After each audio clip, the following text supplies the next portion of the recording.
is it so simple, my God? Well, welcome back. In our first training segment, we talked about the power of prayer. In this second session, we want to talk about the power of invitation.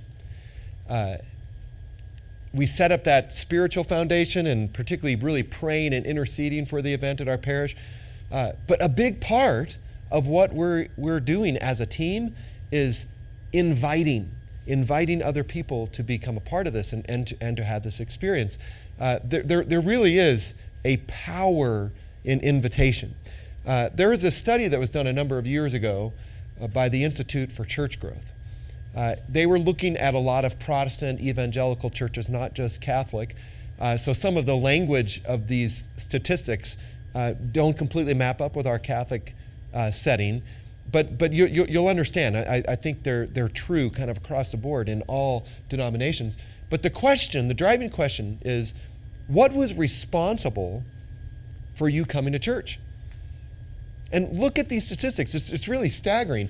2%, I had a special need. 3%, I just walked in. I just showed up. 6%, I liked the minister or the priest, right? 1%, I visited here, had a positive experience, so I came back, right? 5% liked the Sunday school. 0.5% attended a gospel meeting, or that would be some other program outside, then got invited to the church, right? 3% liked the programs. Look at this. 79%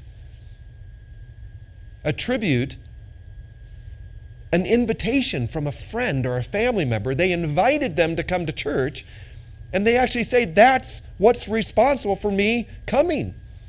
79%.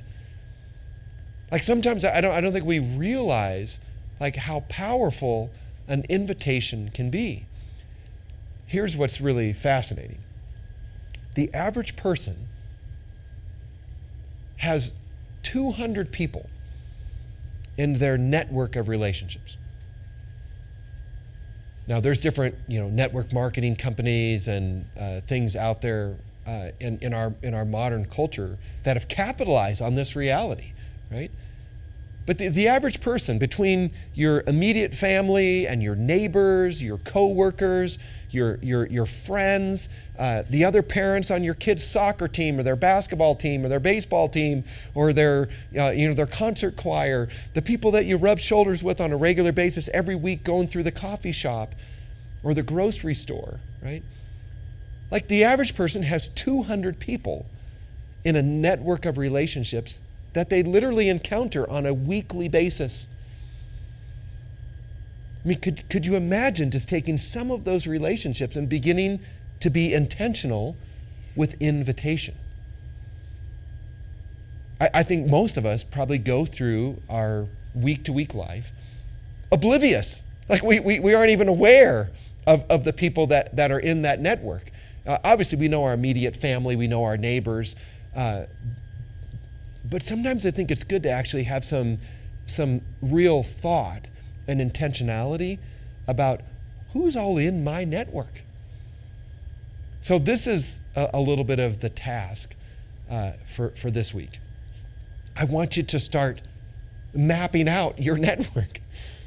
Like if you actually had to start putting on paper, who is my network of relationships? Who are the people that I kind of rub shoulders with? I think you'd be surprised. I've done this. I've had other people in live settings where I've actually had them start to do it. Because most people say 200.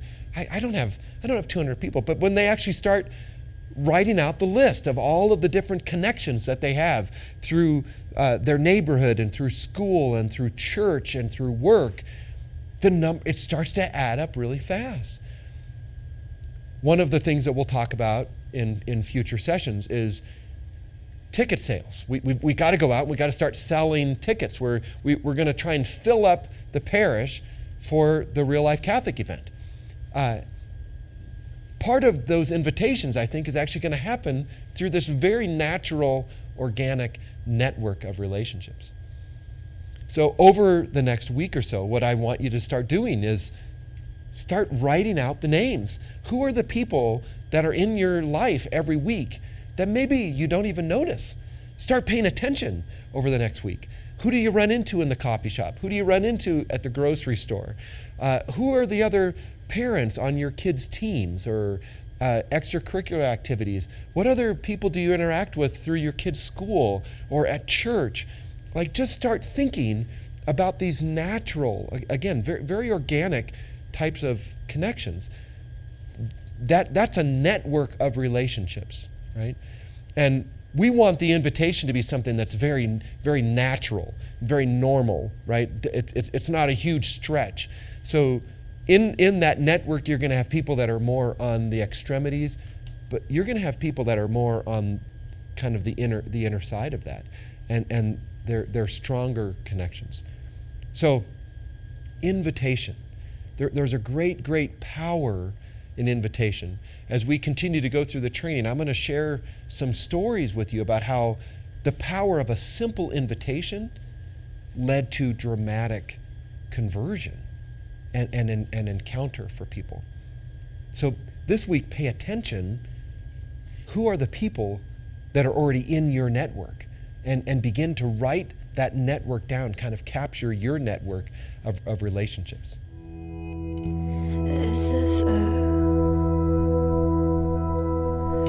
Is it so simple, my